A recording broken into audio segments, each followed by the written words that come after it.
মানিকগঞ্জ ২ আসনের সাবেক সংসদ সদস্য ও কণ্ঠশিল্পী মমতাজ বেগমের ৩টি বাড়িসহ ৪৪৭ জমি জব্দের নির্দেশ দিয়েছেন আদালত। মঙ্গলবার ১৩ জানুয়ারি দুর্নীতি দমন কমিশন দুদকের আবেদনের পরিপ্রেক্ষিতে এই আদেশ দেন ঢাকা মহানগর আদালত। আদালতের বেঞ্চ সহকারী রিয়াজ হোসেন জানান, জব্দ করা সম্পত্তির মধ্যে রয়েছে রাজধানীর ডিওএইচএসে অবস্থিত একটি বাড়ি এবং মানিকগঞ্জে অবস্থিত ২টি বাড়ি। পাশাপাশি ঢাকা ও মানিকগঞ্জে থাকা মোট ৪৭৪ জমিও জব্দের আওতায় এসেছে। বর্তমানে মমতাজ বেগম কারাগারে রয়েছেন।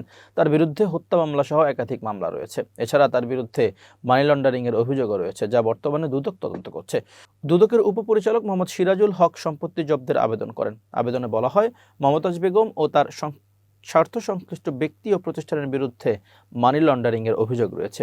অভিযোগের অনুসন্ধান সুষ্ঠুভাবে পরিচালনার স্বার্থে এসব সম্পত্তি আদালতের মাধ্যমে জব্দ করা প্রয়োজন। অন্যদিকে চুয়াডাঙ্গার জীবননগরে সেনা হেফাজতে পৌর বিএনপির সাধারণ সম্পাদক শামসুজ্জামান ডাবলুর মৃত্যুর ঘটনায় দোষীদের বিরুদ্ধে ব্যবস্থা নেবে বলে জানিয়েছে সেনাবাহিনী।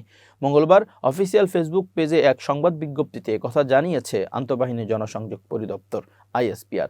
বিজ্ঞপ্তিতে বলা হয়, গত ১২ জানুয়ারি আনুমানিক রাত ১টায় চুয়াডাঙ্গা জেলার জীবননগর উপজেলায় সুনির্দিষ্ট গোয়েন্দা তথ্যের ভিত্তিতে অবৈধ অস্ত্র উদ্ধারের লক্ষ্যে যৌথ বাহিনী কর্তৃক একটি বিশেষ অভিযান পরিচালনা করা হয়। অভিযানকালে জীবননগর উপজেলা স্বাস্থ্য কমপ্লেক্স সংলগ্ন একটি ফার্মেসি দোকান থেকে অবৈধ অস্ত্র রাখার অভিযোগে মোহাম্মদ শামসুজ্জামান ওরফে ডাবলুকে আটক করা হয়।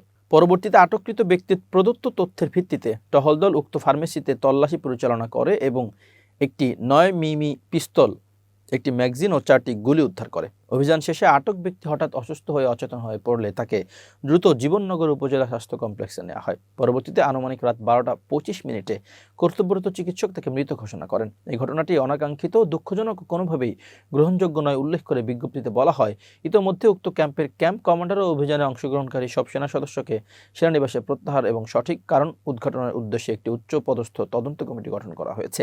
তদন্তে দোষী সাব্যস্ত ব্যক্তিদের বিরুদ্ধে সেনা আইন অনুযায়ী যথাযথ আইনানুগ ব্যবস্থা গ্রহণ করা হবে।